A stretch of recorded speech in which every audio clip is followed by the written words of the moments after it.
राम नाम मणि दीप धरूं जो देह धरि द्वार।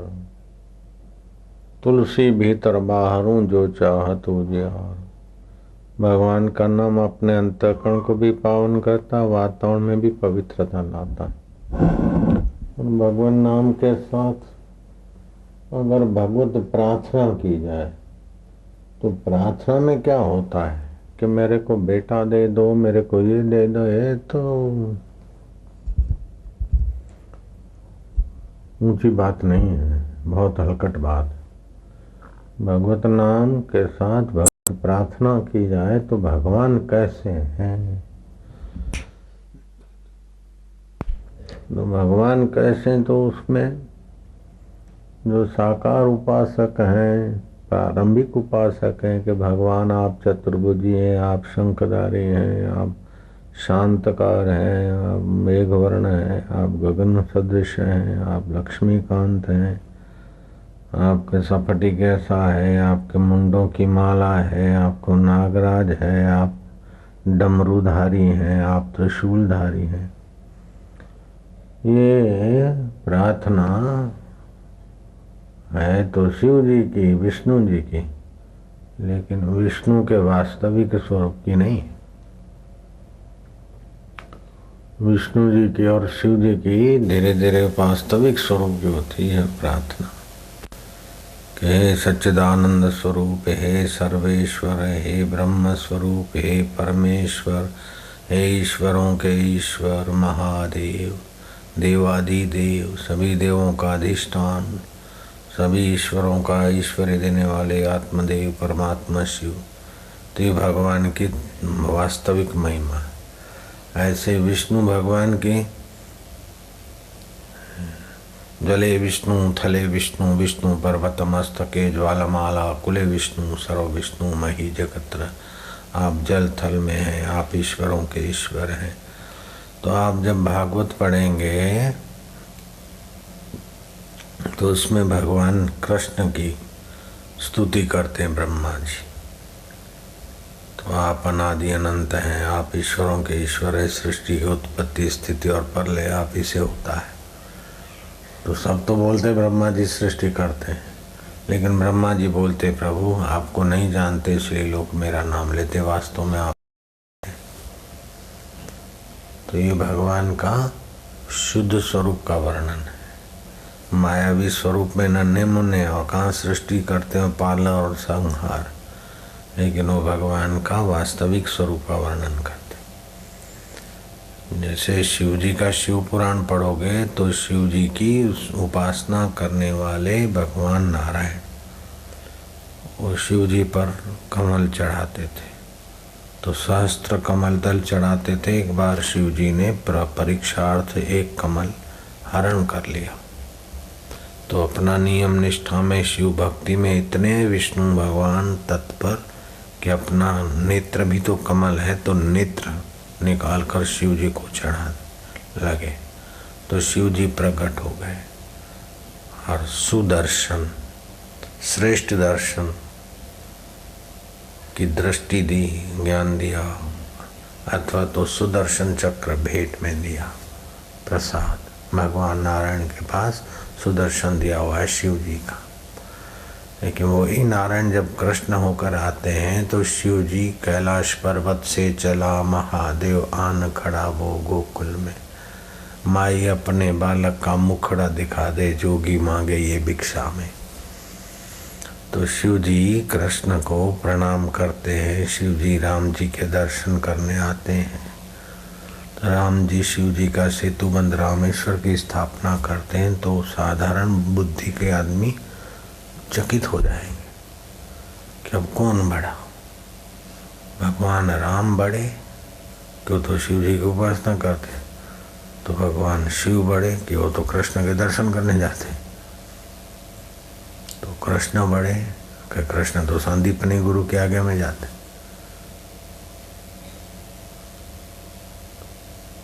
संदीपनी गुरु बड़े तो संदीपनी कहते कि भगवान का ध्यान करो, भगवान का बात मानो। तो आखिर वास्तव में बड़ा कौन?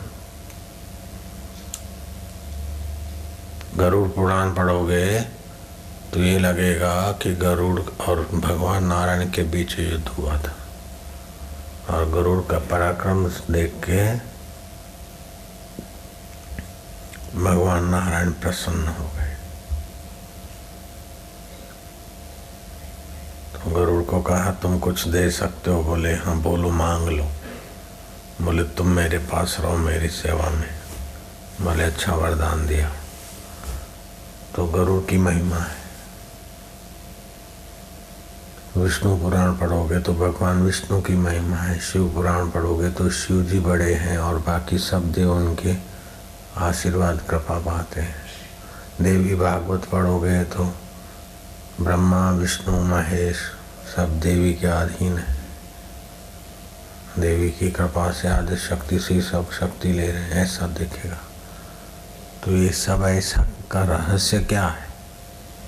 रहस्य एकदम खुला है, साफ है।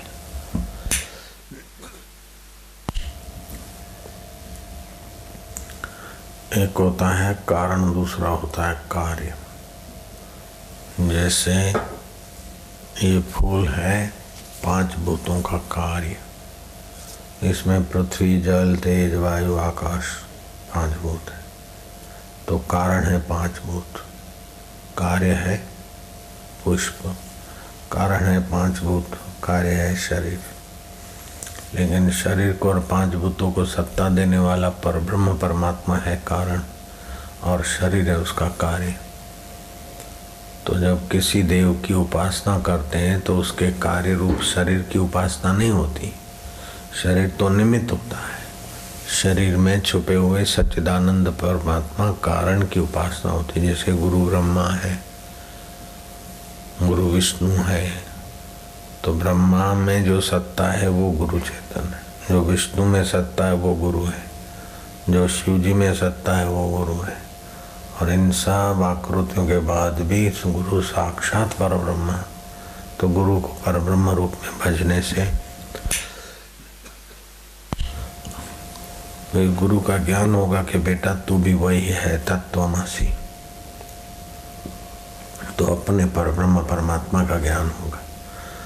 तो कार्य निमित्त है गुरु जी के कार्य रूप शरीर, विष्णु जी के, शिव जी के। और लेकिन हम उपासना करते हैं कार्य का निमित्त बनाकर कारण की। जैसे शालिग्राम है तो गंडकी नदी का गोल मटोल पत्थर है। तो आप ऐसा थोड़ी सोचते कि हे गंडकी नदी के कीमती 4.5 रुपये के पत्थर, हे 10 रुपये के, हे 100 रुपये के पत्थर, हम तुम्हारी पूजा करते, तुम्हारी शरण है, तुम ही हमारे माता पिता हो। ऐसा सोचते हो क्या कि 100 रुपये वाला या 10,000 का जयपुर का मार्बल के भगवान के हम शरण है? नहीं। मार्बल का जो मूर्ति है वो तो है कार्य, लेकिन उसमें कारण की उपासना होती है। जले विष्णु थले विष्णु, विष्णु गर्भत मस्तके ज्वालमाला, कुले विष्णु सर्व विष्णु मयि जगत्र, मंगलम भगवानम मंगलम गरुड़ध्वज मंगलम पुंडरीकाक्षाय सर्वमंगलाय तनोहरि सर्वमंगल मांगल्यादि। जैसे गणपति, सोपारी में गणपति की भावना करते तो सोपारी तो कार्य है, लेकिन आप कारण की उपासना करते हैं। गणानाम पति गुंगवाहा निधिपति गुंगवाहा महेशपति। तो इंद्रिय गणों का जो पति आत्मदेव है वह आप हैं। आप संयम की मूर्ति हैं। न गणेशात परो वशी, न पार्वती परात साध्वी। पार्वती माता के बराबर कोई संयम साध्वी नहीं। संयम में साधना, कोई साधना में, साधना और संयम में पार्वती माता, और गणेश जी इंद्रियों को वश करने में। तो ये गणेश जी का कार्य रूप शरीर भी इंद्रिय वश में अग्रगण्य, और गणेश जी की उपासना करते तो कारण रूप से। तो उन देवों का अपना अपना बीज मंत्र है।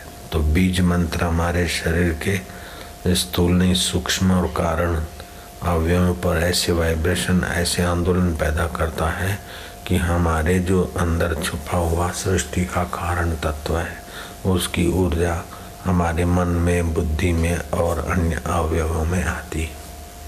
जैसे एरिया कोड अलग अलग होने से अलग अलग जगह रिंग बजती है। कंट्री कोड, एरिया कोड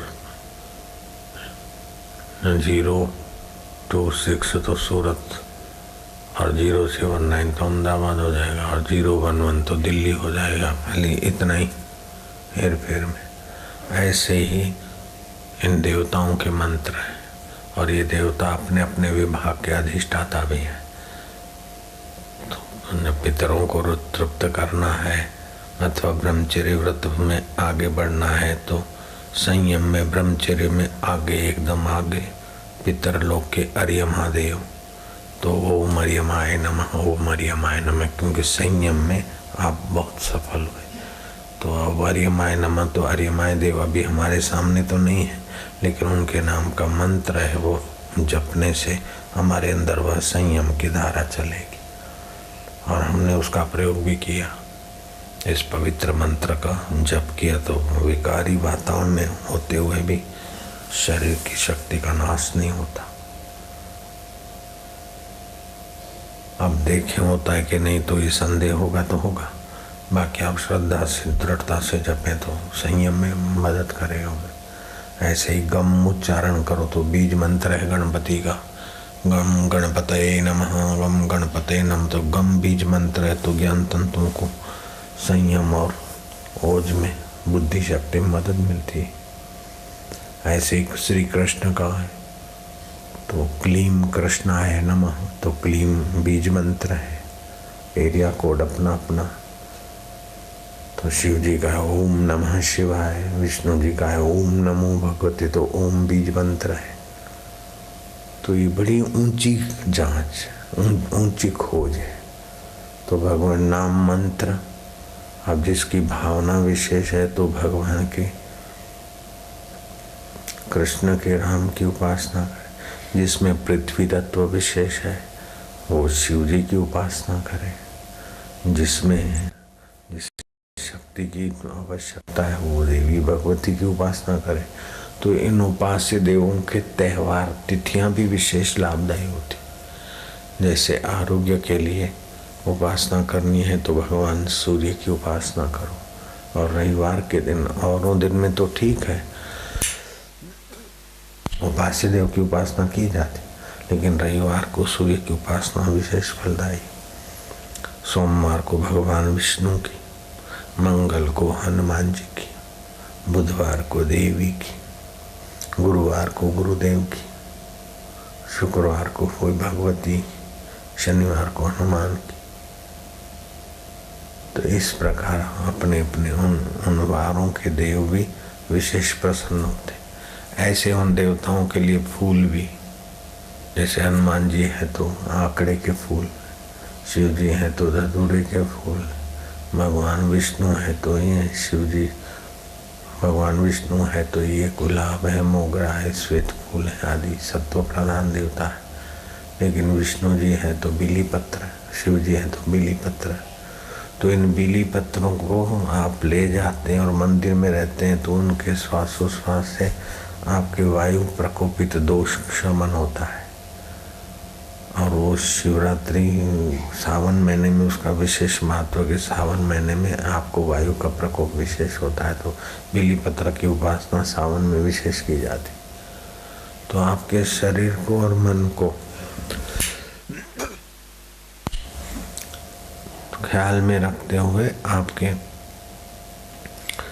शरीर में छुपे हुए सारे ब्रह्मांड का जो कारण है, जो ब्रह्मा विष्णु महेश का कारण है, गहने का सोना कारण है, तरंगे कार्य है और लहरें कारण है।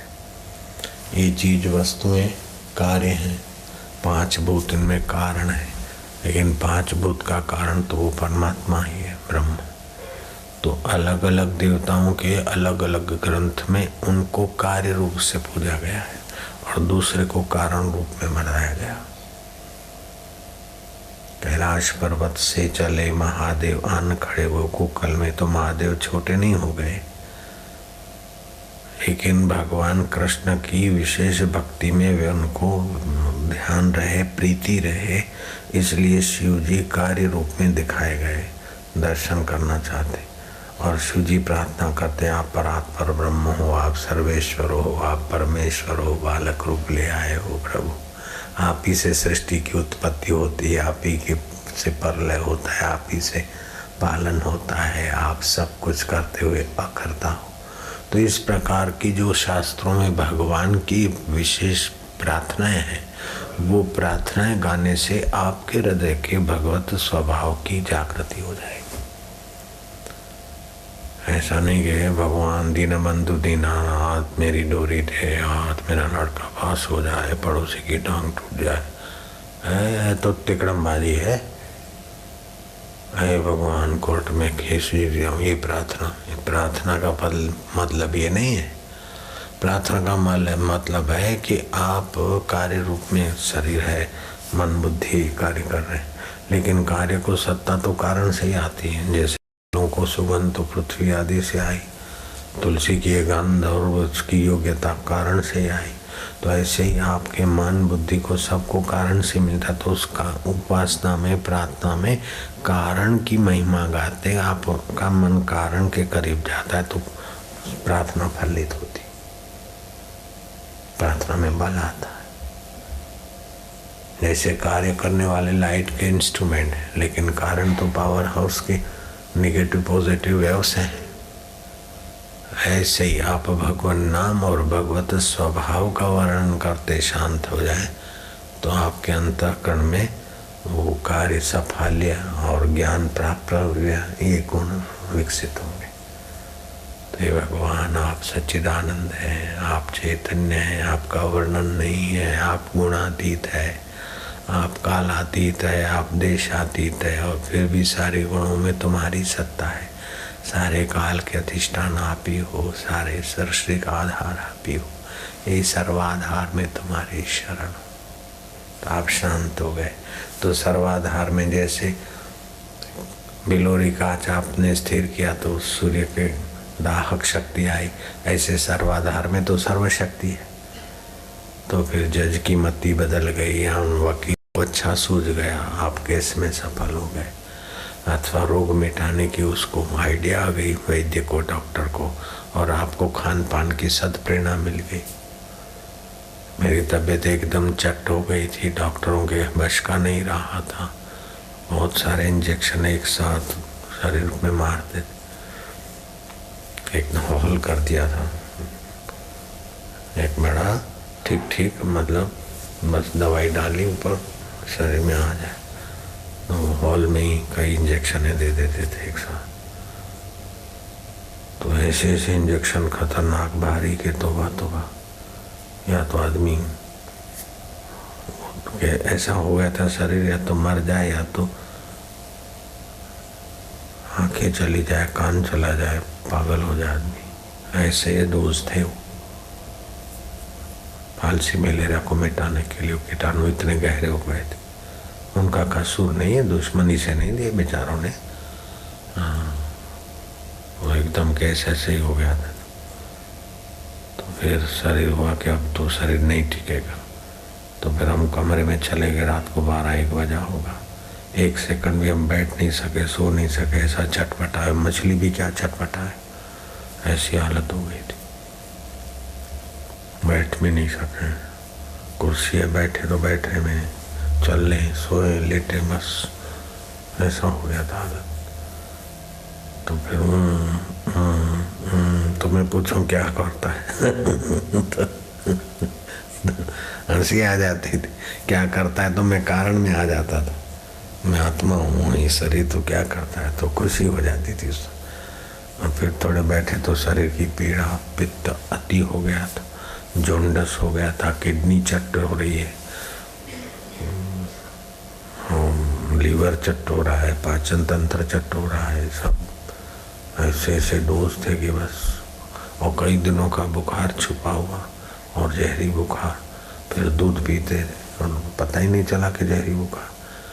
और प्रोग्राम करते गए मनोबल से, तो मनोबल से शरीर को रगड़ते रगड़ते एकदम बाँप उगाड़ गया। तो फिर डोज भी ऐसे हुए, तो आखिर तो शरीर समझो अब गए। तो गए तो रो रो के थोड़े जाना है, क्या है रे मैं मर रहा हूँ मुझे बचाओ, डॉक्टर को बुलाओ। हम कमरे में चले गए अपना ध्यान के,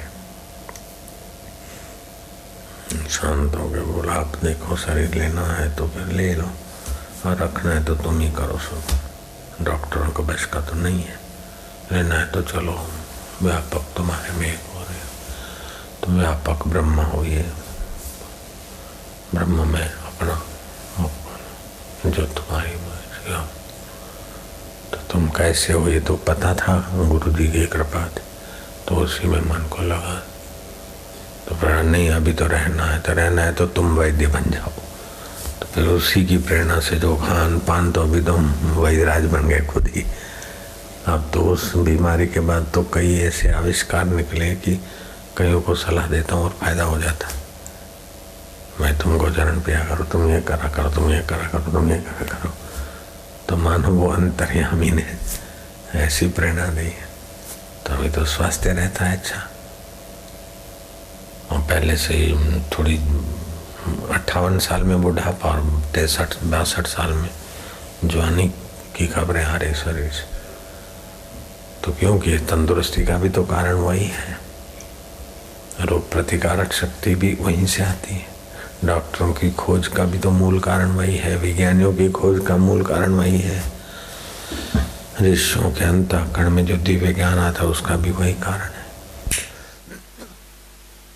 जैसे धरती से सारे फल फूल अन्न आदि उपजते, ऐसे ही सभी के अंदर जो भी कुछ योग्यता दिव्यता है वो सब भगवान में। तो ये भगवान जीसस इज ग्रेट, भगवान कृष्ण इज ग्रेट, भगवान ये अपने खोपड़ी की उपज है। जीसस नहीं थे तभी भी भगवान थे, कृष्ण नहीं थे तभी भी भगवान थे, कारण रूप से। तुम्हारा शरीर नहीं था तभी भी भगवान थे, सृष्टि नहीं थी तभी भी भगवान थे, अभी है तभी भी भगवान है, बाद में भी भगवान आएंगे। तो वो भगवान कारण रूप से, और श्री कृष्ण आए चले गए, श्री राम आए चले गए। तो आए तो माया कार्य रूप, और आपका शरीर आया तो अविद्या का कार्य रूप है। जैसे मिट्टी का घड़े में आकाश और कांच के कैबिन में आकाश, आकाश तो कारण है और ये कार्य खुला है, अंदर बाहर में देख सकता हूँ कांच की कैबिन में बैठ के। लेकिन जो घड़े में अंदर जीव बैठा है वो बाहर का नहीं देख सकता।